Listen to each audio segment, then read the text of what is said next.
হিন্দু ভাইরা আমাদের শত্রু না, কিছু উগ্র আছে যারা জঙ্গি, ওরা এই নামটা মুসলমানদেরকে দিয়েছে, অথচ সবচাইতে বড় জঙ্গি এই উগ্র হিন্দুরা।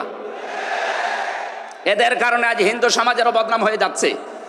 পরিষ্কার কথা শোনেন বাংলার মানুষেরা, একটা মুসলমানকে যদি আঘাত করেন একটা গুনাহ হবে, কোন অমুসলিমের গায়ে হিন্দুর গায়ে যদি আঘাত করেন ডবল গুনাহ হবে। একটা জুলুমের গুনাহ আর একটা আমানতের খেয়ানত করার গুনাহ। তারা আমাদের কাছে আমানত না, কথা বলেন না কেন? অথচ 15.5 বছরে আমরা আমানতের অনেক খেয়ানত করে ফেলেছি। আগামীতে এই খেয়ানত হবে না ইনশাআল্লাহ।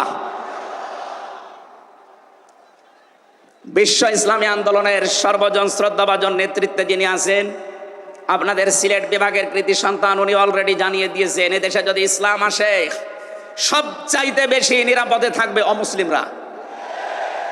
এই জন্য গাইবান্ধায় দেখলাম একটা অনুষ্ঠানে, তার আগে একজন হিন্দু পুরোহিত ঠাকুর বক্তব্য দিচ্ছিল যে এই দেশে আগস্টের 5 তারিখের পর থেকে সবচাইতে বেশি নিরাপদে আছি আমরা অন্য ধর্মের লোকেরা। আমরা একথা বিশ্বাস করি, যদি দেশে ইসলাম আসে সবচাইতে বেশি নিরাপদে থাকতে পারবো আমরা। এই জন্য তারাও মনে প্রাণে ইসলাম এদেশে কায়েম হোক এটা চাচ্ছে, বলেন আলহামদুলিল্লাহ।